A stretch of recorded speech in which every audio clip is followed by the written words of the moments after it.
You are listening to Investing Matters, brought to you in association with London South East. This is the show that provides informative, educational and entertaining content from the world of investing. We do not give advice, so please do your own research. Hello and welcome to the Investing Matters podcast. My name is Peter Higgins, and today I have the huge honour of speaking with the award-winning investment journalist, Moira O'Neill. Moira was previously head of content at Interactive Investor, editor at Moneywise, personal finance editor at Investors Chronicle, and deputy editor at Money Observer. Moira is now an independent freelance investment and money writer, editor and presenter, and a columnist for the Financial Times, and a regular contributor to TV and radio programs. Feel very privileged to have you, Moira. Welcome. Pleasure to be here. Now, Moira, you've had a fantastic career in the investment industry. As I said earlier, you've won awards for the work that you do. But I want to start this conversation, if I may, going back to when you were a wee nipper, right? And you were 12 years of age. And my daughter's now a teenager as well. So she wanted to be an architect, and you wanted to be an architect. But then off you went to Cambridge University, did your degree and your master's in classics. And here we are. What happened between that 12-year-old Moira to 20-year-old Moira? What happened? Well, the architecture dream was stopped by a work experience placement. When I saw the reality of it, and they didn't get to build wacky dream houses all the time, I gave up on that. And then I was influenced by a teacher, a classics teacher, who was absolutely brilliant and inspirational, as lots of people are. You know, teachers who can have a profound effect on you. So I thought, oh, this is a wonderful world, and classics is a multidisciplinary degree, so it's it gives you literature, art, history, language, archaeology, politics, philosophy. So I thought, well, seeing as I don't really know what I want to do, that sounds like quite a fun thing to do for 3 years or so. So off I went and did that, and of course at the end of it I was a bit shell-shocked, didn't know actually what to do as a career. Anyway, having read up on a few career stuff, I thought journalism sounds really like my thing. And I fired off literally 300 applications to try and get some work experience, because that's super important to be able to, practice it and to be able to get a job. Fortunately, I got a couple, and then I got a job. And the job that I got was on Pensions World magazine, which was a bit of a baptism of fire in terms of the financial industry, because it's a magazine that was not aimed at pensioners, as I thought, but it was aimed at pension lawyers, actuaries, and all the technical people in the background. So the stuff I was editing and writing had to appeal to that dynamic and that sector.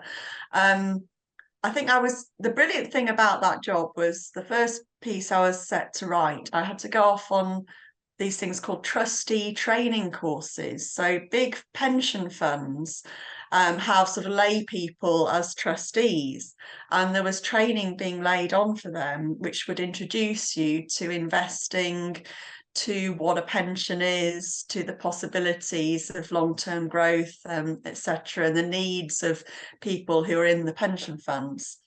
And so, that was great. So that really helped me get to grips with the financial world. And I think if I hadn't have had that experience, I would have found that job really difficult.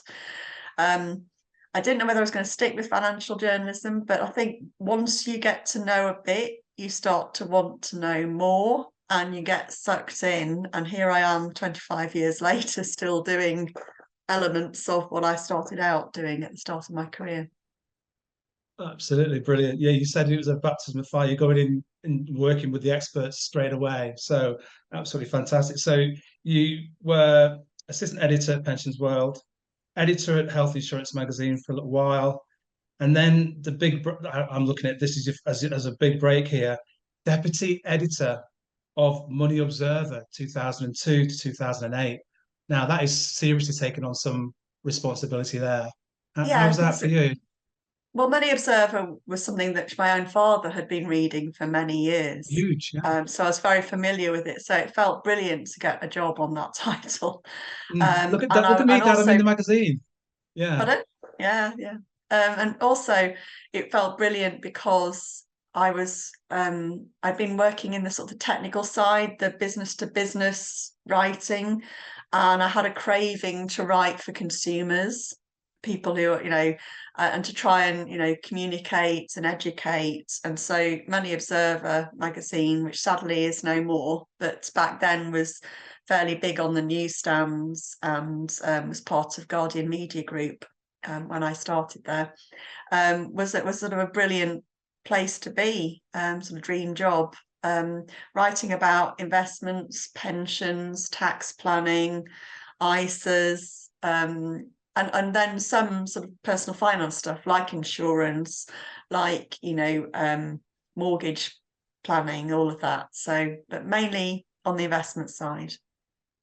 Brilliant, yeah, fantastic magazine, and I was really shocked when it closed. I was like, what's going on here? There's something not right there, as a sort of institution that was the Money Observer. So from there, you went to the FT. You became the personal finance editor of Investors Chronicle, a magazine that I've been purchasing for years now, and formed my education regarding investing. So I'll thank you personally now whilst you're on the air. So thank you for that, Moira. Now, so you led the Investors Chronicle. Obviously, it became an award-winning finance team that you were part of. Can you tell me some of the topics you covered there and the growth and what you actually engendered? Because you really did switch it up a gear during the time that you were there for 7 years. Yeah, I did. Well, I thought we needed to expand the coverage of collective investments, so funds and investment trusts and ETFs as well, because Investors Chronicle traditionally had a brilliant companies team, so identifying good opportunities. But my expertise, or the stuff I did know about was funds and investment trusts, not really direct shares. And the readers seemed to have appetite for that. We would see reader portfolios where people were mixing direct company shares alongside collectives. It was very much like not you either do one or the other. People were mixing it up even back then, and this is 15 years ago. So yeah, we decided that we'd do a lot more coverage, and we do our own recommendations. So I launched like a recommended list. So I did I think it was top 100 funds. I launched that for Investors Chronicle, and we did it every year. And we got sort of kind of panel of experts and our own in the industry, plus our own views, to try and select the best funds across different asset classes, basically. And readers loved it, and it became a bit of a Bible. And then I decided that once we've done that, we've done the active funds, we ought to do the ETFs. Yes. So we did a top 50 ETFs a couple of years later. And again, I spearheaded that. So it was sort of looking for the ones that track their indices best. And it was really a good piece of research. And I expanded the reader portfolios, which we were told time and time again, when people open the Investors Chronicle, the first thing they like to turn to was the reader portfolio, because they're inherently curious about what other people were doing with their money.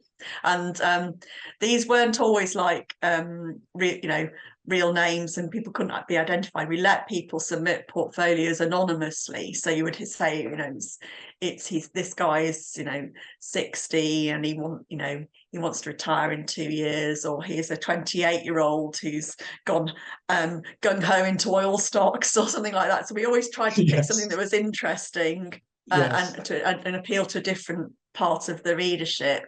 And then we would be quite brutal sometimes about what we thought of them. And how they could be improved. And for me, that was a bit of a labour of love. It felt like a huge honour and privilege to be given somebody's portfolio and select, carefully a couple of experts to give a view, and then inject my own view as well. I just loved doing that. I probably did that for about 7 years, analysing people's portfolios and seeing, where people were getting it right, where people were getting it wrong. The same themes kept coming across. People like to collect stuff. They do. They really, it's very, very hard to sell investments that you've held for years and you're sort of emotionally attached to. I mean, we saw that theme coming up time and time again. And there would be like a long stream of things in the portfolio that was each one was worth about 1% of the portfolio. And you think, well, it's not really, I know you love it, but it's not really making that much difference to your end outcome if it's such a tiny holding. So we're always telling people to tidy it up and be brutal, and here's what to sell. And here, and if you're going to sell it, buy more of this one, so that was fun. But also people holding things in the wrong wrappers, maybe you want to be thinking about holding different investments in an ISA, different investments in a pension, trying to reduce the charges, because quite often if you hold a whole load of random stuff that you've collected over the years, you end up with higher charges than you might have, or you might be holding the wrong share class of the fund. So there were lots of people would have a lot of legacy funds that had high charges on them, and we would say, you can hold the same thing managed by the same fund manager but with a lower charge, and here's what to switch to. So yeah, it was fascinating, that job. Brilliant. Now, I love that reply. I want to come back to some of the points that you've made there a bit later on, but I want to go back. There's a very important bit in the middle of your time at the Investors Chronicle / the FT, and that was the Wincott Foundation Award that you got, Moira. You did some heavy lifting regarding a piece of work that you did. I want you to share the importance of that work and why it was recognised by the foundation.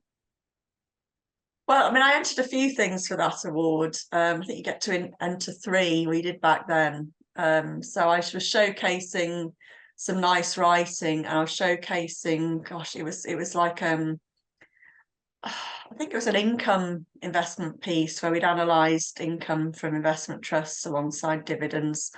I can't remember exactly. It was back in 2011, 2012.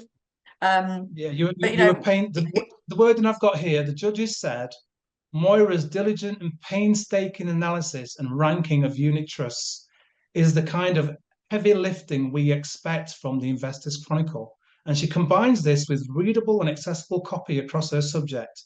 Her articles are valuable both for professional and non-professional investors, a model for what personal financial journalism should be aiming at. Well, thank you. That's very nice of you to read all of that out. When I'm having a down day, I go back and read that comment from 2012 from the Wincott Foundation. No, it's standard. You set standards. That's what it was about. Yes, and I think it was related. We had entered the top 100 funds for that, so that was that they loved that. They loved the analysis that went into it. I mean, it was probably about 10 pages of the Investors Chronicle that I took over for that. So it was a big piece of research. But yeah, no, wonderful to win an award. It's the big one in my sector, and it was brilliant to get the recognition. Yeah, I thought job done really for one. Absolutely. Yeah. Cool. So after the FT, some other people came looking for you, and you became the editor of Moneywise, another fantastic magazine of its day. And you moved over to there, and you redesigned that magazine and relaunched and you went to the website, as well. Yeah, it was quite, Moneywise was wonderful in a different way. It was trying to make everything as engaging and as accessible as you possibly could, because we thought, people will pick this magazine up knowing nothing about money stuff. There will be something on the cover will have appealed, and we want them to find that it's visually engaging, that it's got brilliant pictures, graphs, everything, infographics in it, a proper magazine experience relating to money in its broader sense, because we didn't do a huge amount of investment coverage from Moneywise. There was a lot of how to be smart with energy bills, how to be, the sort of the Martin Lewis type of money saving. So it was a brilliant experience. I loved the sort of bringing a sort of a creativity and an energy to money, and trying to always improve visually what we did in the magazine and on the website too, because we had to relaunch that. But sadly Moneywise is no more either. All these things I've worked for in my career. I know. It's such a shame. Yeah, but it served its purpose. I think the problem with print magazines is they do rely on advertising, and if you're not served so well by the industry that's then you can't really sustain it. Yeah. Oh. Then on to head of personal finance as interactive investor, which is where you were up until last July. And again, there you shook things up there as well, headed up content and investment research and public relations for business. And you helped, you did quite a lot of work there. Do you want to share some of the nuances of what you were doing there? Because we went from seeing II as quite this small sort of entity that was doing a lot of different things, but all of a sudden we saw them actually being very proactive in a sense of, especially during lockdown, we saw more and more.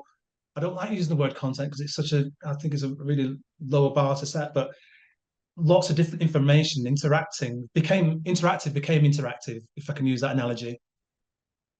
Yeah, I mean that was the goal. We set out to do sort of campaigning PR basically. So, let's see how we want to change the investment industry for the better. Let's see what we can do as a business to help investors. And we had some, big campaigning successes. So one was on shareholder democracy. It's a really big, important theme for us. So that's encouraging people to get involved with the investments that they own and to take ownership over those decisions. So to make sure that the companies that they invest in are doing good things, whether it's on the environmental, social or governance side, and to wield their power as a shareholder and to vote on the shares when they get an opportunity. Yes, we were really encouraging people to do that and trying to promote the kinds of issues that come up. It was pretty successful. And then we really campaigned on financial education. So we ran something called the Personal Finance Teacher of the Year Awards, which was a real labour of love to try and encourage teachers who are really time poor to enter an award. But we managed to keep that going and to get some absolutely brilliant entries from all around the country, showcasing really engaging lessons that were to encourage to educate young children and secondary school age children, because we had two categories, about money. And some of them were just so fantastic. They would use things that really appeal to children. So like their teenagers, it would be their phone, or hair. How much does it take to get hair extensions and this kind of thing, and use it in real life scenarios to educate them about getting into debt, about things they want or need, and sort of healthy money habits. And then the primary school age, some of the entries from those were absolutely brilliant. So, like the infants, we saw brilliant things done about planning for a baby coming into the family, and what does the baby going to need, nappies and things, and how much is that going to cost, and how's mum going to save up? It was really lovely, and you can imagine being a fly on the wall in those lessons and just seeing the kids really engaged about money stuff. And really importantly, some of the schools that we were involved with said that by introducing personal finance education into their schools, they'd seen positive effects across the board. So they'd seen improvements in results. There was one school in quite a deprived area near Peterborough that had introduced a currency for the school, so the kids could earn points towards their school money, and they could then decide how to spend that. And they could also decide how to spend money as a school. And it was really, really motivating within the school that there was this focus on sort of a personal finance project across the school, and the results improved. It was just amazing. The motivation, everything. It was a very charismatic teacher pioneering that. But even so, to see money having such a huge effect on the school itself was brilliant. Yeah, I think it's a Just massive. need more schools to embrace it. Yeah, basically.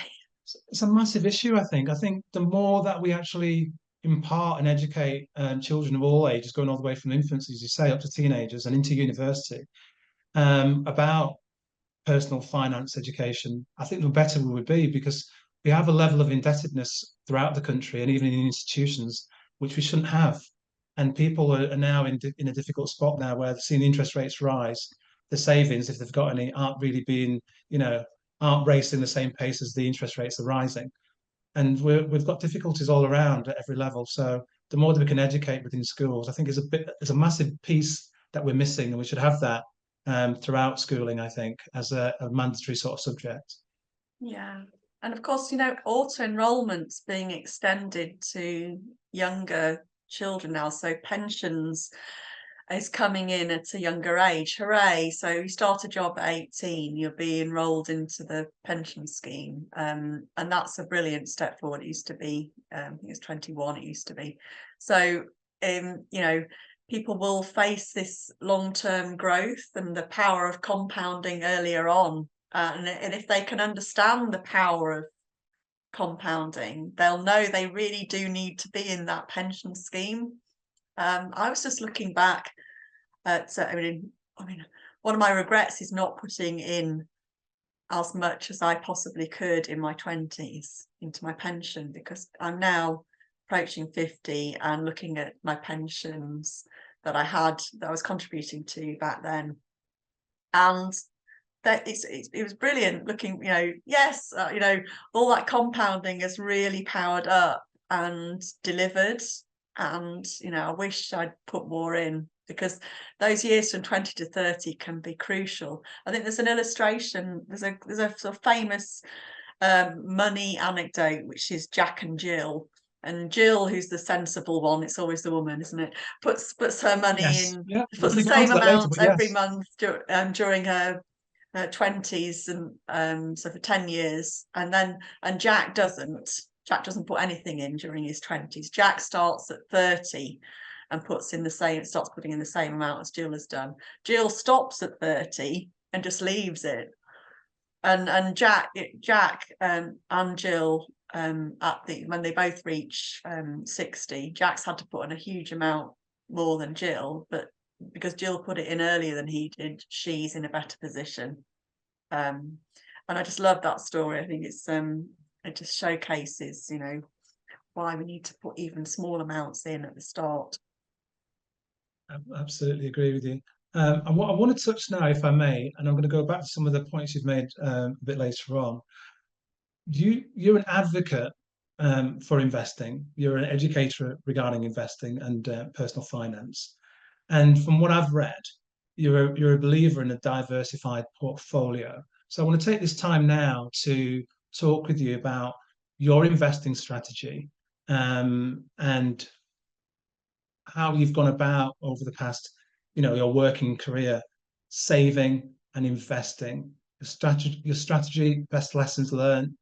You've already talked about one of your regrets there a little bit, and just educate our investors about the prudent way that you've gone about managing your money as best you can thus far? Well, I mean, I'll start by saying I've not really done much dabbling in direct shares. I've always stuck to collective investments where it's professionally managed by a fund manager. And I've tended to favour investment trusts over the years. So these are known as the city's best kept secret, aren't they? They're the types of funds that fund managers want to manage because they have more control over the investment. So they don't have loads of money coming in and out at random. And there's about 500 odd investment trusts. And the rest, and some of them have been going for hundreds of years. There's, they're very, very well established. They're good at paying out dividends. But they're a bit like buying shares in a company that its ethos and goal is to invest on your behalf. So they're like mini companies, really. And I've built up portfolios of those over the years. I do tidying up. I like to tidy up things along the years. I like to sort of buy ones that have gone down and sell a bit of the ones that have gone up.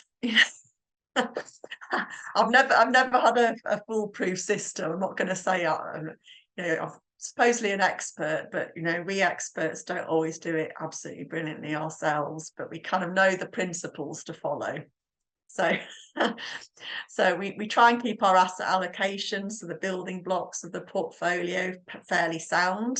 And I've always held the bulk of it in equities. I've always been on the high risk end of that. And I've always tried to keep the costs down on my investments. Touch on that, yeah. So I've been a great fan of something called Core Satellite, which is where you have the absolute bulk of your investments in a really, really low cost tracker fund or collection of tracker funds. And then you have the interesting bit, the satellites around the edges, things that you think will add value. And that's where I tend to pick investment trusts. And it's been great to see over the last 25 years the charges on investments come down. So particularly on tracker funds, I think back at the start of my career they were all charging 1.5%, 1%, and now you can get 0.15% and get a decent Vanguard tracker fund. So and those reducing those charges can have a really positive cumulative effect over the years. So it's always something, I think, every year when I do a bit of review of my portfolio, because I do it once a year, I don't do it like every month or every week. Every year I have a good trawl through it all. I try and reduce costs, basically, see if there's anything cheaper or better value out there that I could buy instead of what I'm holding already. Cool. So with regards to, you mentioned the investment trust and you touched on the importance of dividends and compounding. Dividend Heroes, you've been around, you've been investing for a little while. Do you have any of the Dividend Heroes in your portfolio? Have you kept some of them, Moira?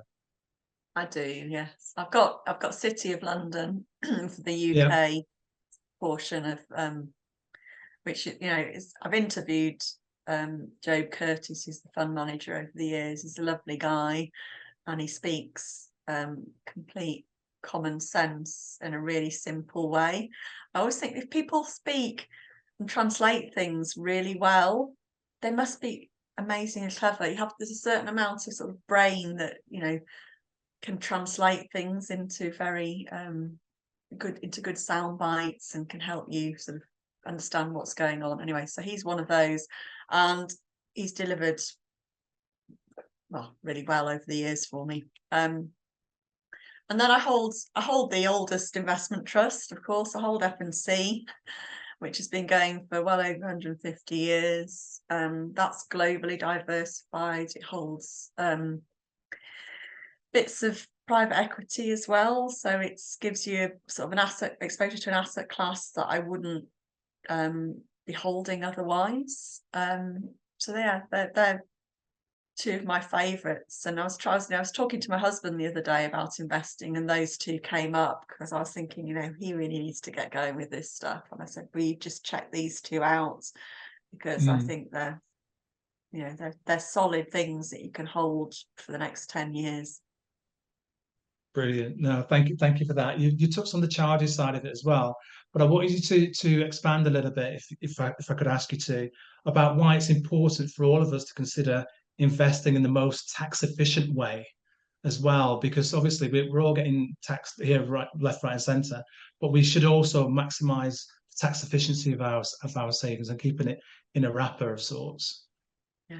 Well, I mean, this was illustrated to me last summer. I went on a camping trip with some parents from my children's school and the kids as well. We were basically taking the kids camping, and one of the fathers wanted to talk to me about investing, and he said he'd had some great success during the pandemic with Tesla, and he piled into it.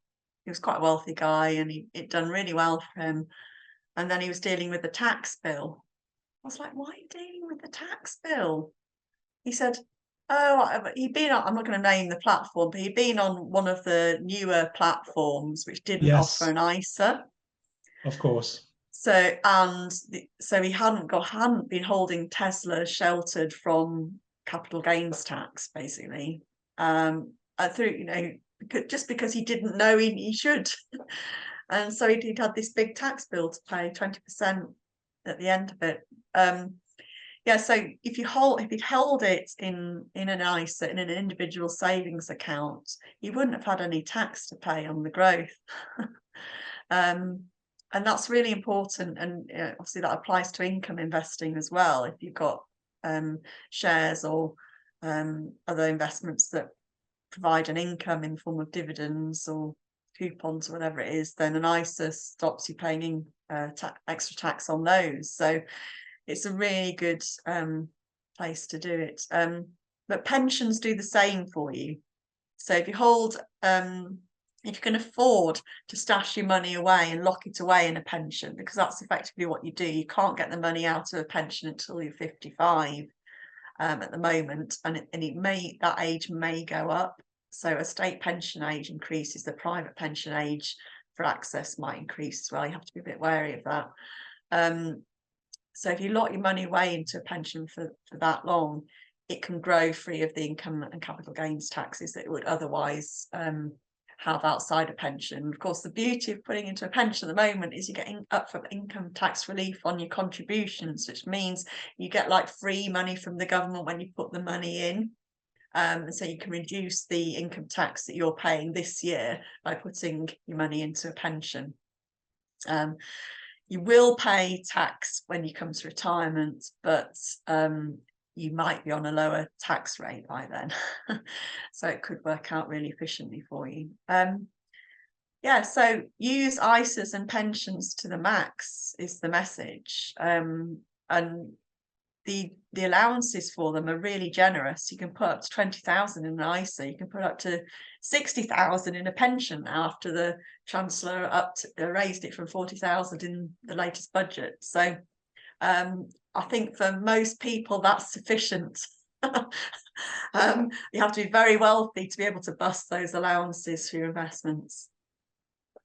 Yeah, I was going to touch on this later. I'll throw it out there now. And there's a term that I saw which I haven't seen before, and it was used: casino politics and the constant chopping and changing of rules and thresholds with regards to pensions and retirement planning. If qualified professionals in the investment industry are struggling to keep up, what hope is there for the ordinary private investor to know what to do with pensions, Moira? It just keeps changing every 6 months to a year, doesn't it? It's very confusing, and people don't trust the policy as a result. There have been some sort of cross-party projects to try and get pensions policy fixed for the next generation, and they haven't really failed. There's still this constant tinkering with whether it's lifetime allowance used to be tinkered with, now it's been scrapped, but Labour say they'll reintroduce it. And the constant, how much you can put in. People just worry that the revenue will come and take a chunk when they reach retirement. But I think the sanguine sort of reasoned approach is you can only deal with what's there at the moment. So you have to just keep going and using these tax efficient allowances, because it's far better to use them, what's available now, and have the risk that a future government might take a chunk out of it, than not use them at all now and be guaranteed that chunks of your investments are going out. So I think that's my message, is you need to use them, and write to your MP and say, raise it as an important issue. Say we mustn't tinker with these allowances, they're so important. I know we've got to be, if you are going to introduce any changes, we need adequate notice of that. I think the example of people not being given adequate notice on pensions is what's called the WASPy women. So the women who were told with very little notice that their state pension age was going to rise. Apparently the government claims it did communicate this, but it obviously didn't communicate it very well. So whatever was posted out to people or put on government websites didn't get through to the people who were going to be most affected by it. And I think any major policy change, people need 10 years to plan for it. Sometimes you need to give, I think that's adequate notice, is 10 years, that the state pension age is going to change, or the private pension age is going to go up, or we're going to reduce this allowance, or whatever it is. Give people adequate time. Yeah, I absolutely agree with you. And you've always been, and from the material I've read that you've put out historically, an advocate for more women to take control of their own financial destiny and invest more. What could the industry do more, Moira, to encourage and educate women more to actually, invest more? Well, I'm very against what I call the pinkification of financial services. So I don't think women need bespoke websites or anything like that, or they don't need to be spoken to in a different way. But what they do need is jargon-free things explained in very simple terms. I think everybody needs that. It's not just women. I think the industry just needs to communicate better, and to also give, I think, events where there are safe spaces in which women can talk and raise questions in an environment where they're not going to feel patronised, they're not going to feel like they're asking the dumb stuff or whatever it is. I think those can be really successful and reassuring. I've been trying to create those with my own peer group, my own friendship groups recently. Let's have, a coffee and cake or a glass of wine, and we'll sit and we talk about pension stuff. And, I give you some useful resources, and you can ask me the questions that, you need. So I've been doing basically a bit of financial mentoring, and people come away from that, the women come away from that feeling empowered. Seeing quite a lot of firms doing this, but they're not financial providers, they're more of events firms doing it, and I think it can work really, really well. I just think young men I saw on the Investors Chronicle would go gung-ho into investing, thinking they were masters of the universe and buying a whole load of high risk, stuff that was obviously going to end it up in disaster. But at least they were going into it gung-ho. But women don't. They take a much more, stereotyping, but they take a much more reasoned approach to it. So they want to understand it really well before they step into it. And I think that's what holds people back. They don't want to risk it so much. Thing is, once women are investing, They invest very, very similarly to men. I mean, there's no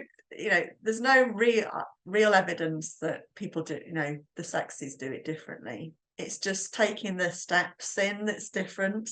I think once you've got a portfolio together, you'll find women make really sensible decisions. They don't, they hold things in a fairly similar proportion to the men. We saw this on Interactive Investors website, and we had 100,000 female customers, so we were qualified to talk about it.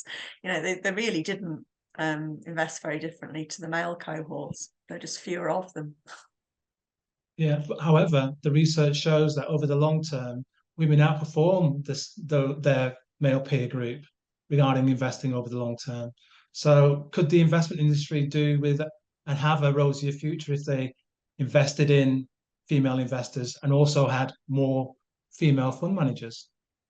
Oh gosh, yeah. Definitely need to see more of those.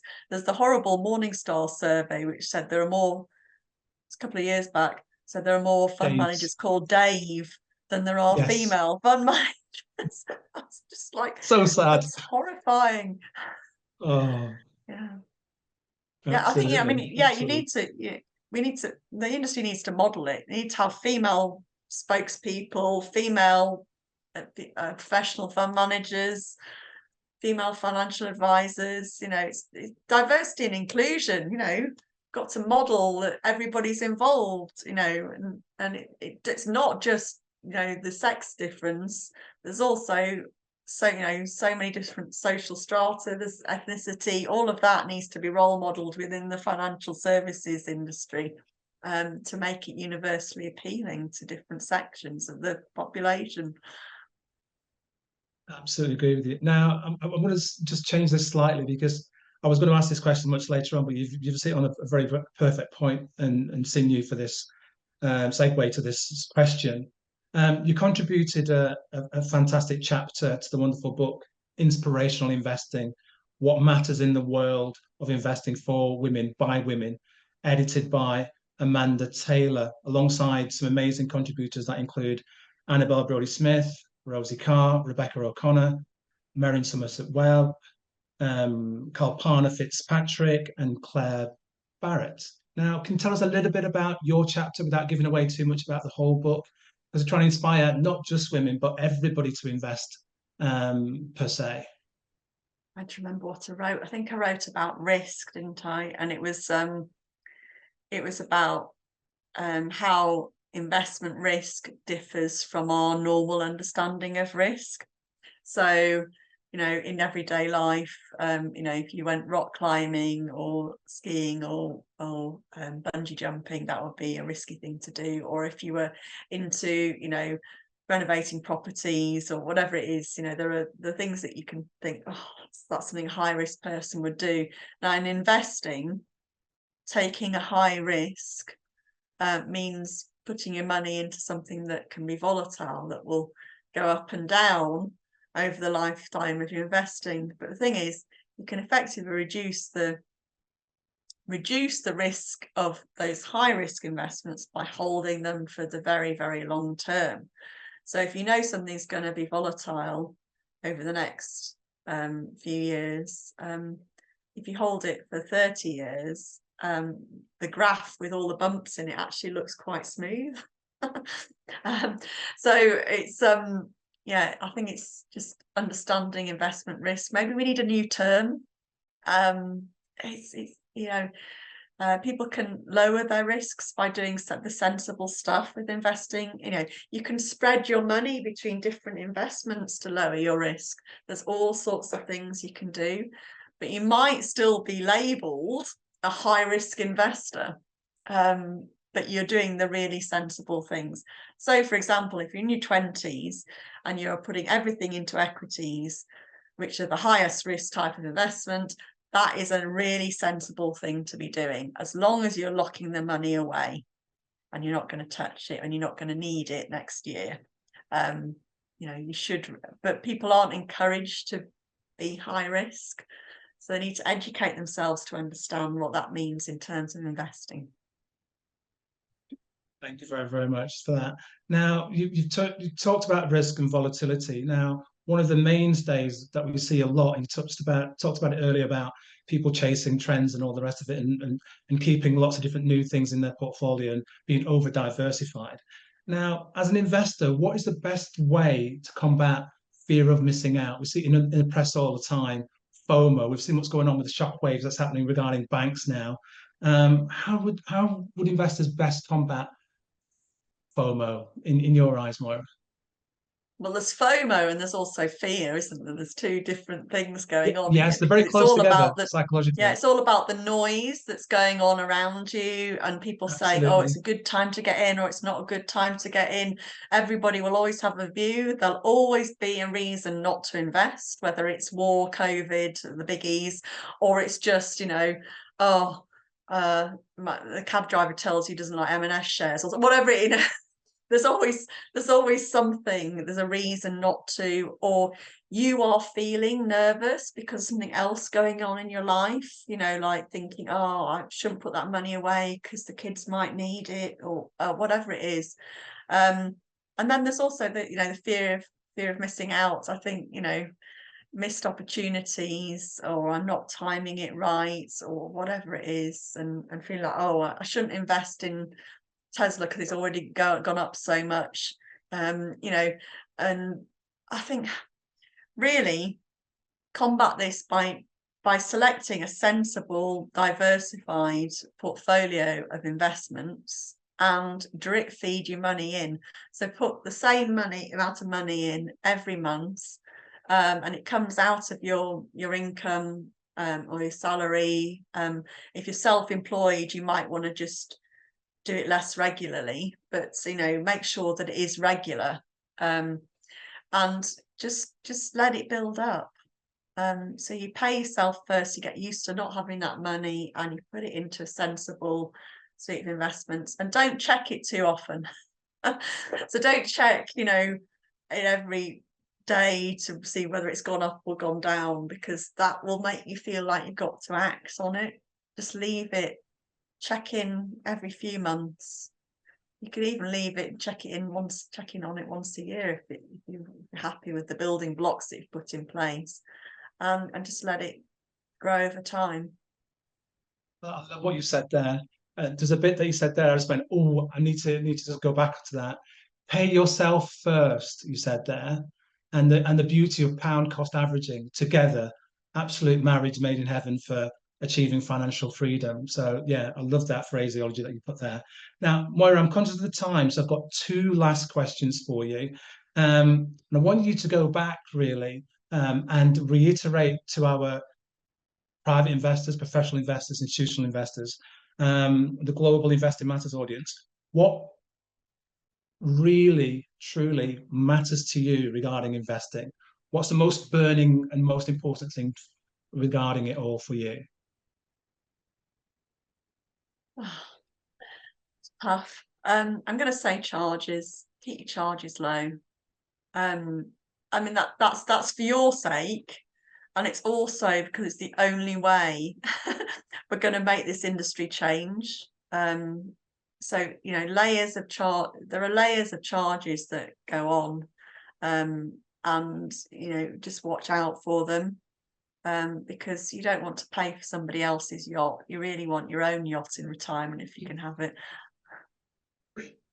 Brilliant. Love that reply. Now, a fun question to end with, Moira, for you. I'm going to bestow upon you the powers to change something, anything that will enable the advancement and betterment of your two teenage children and the whole population, the whole planet of Earth. What would you change and why? I've given you the wand. You can do whatever you want. Goodness.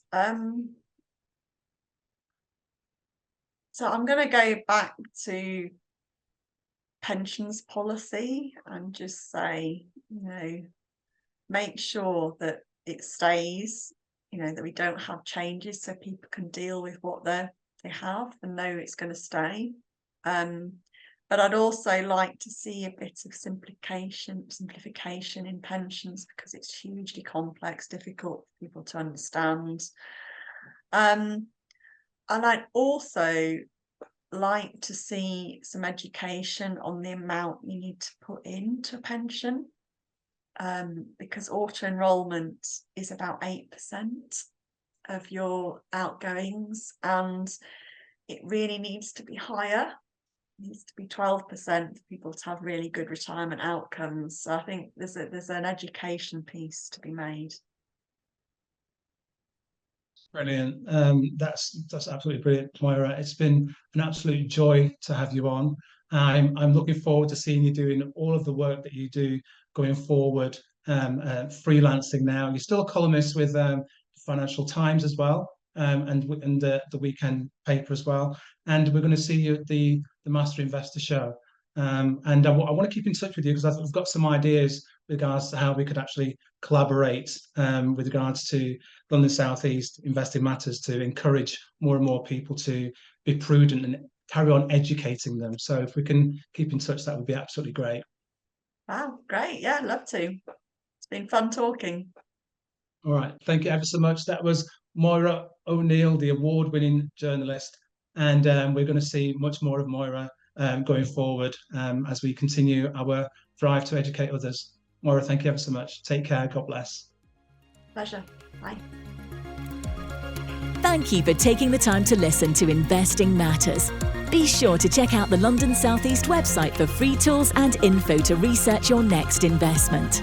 You can also join in the conversation on our social media channels. And don't forget to subscribe to our YouTube channel for more content, including our CEO interviews. Catch you next time.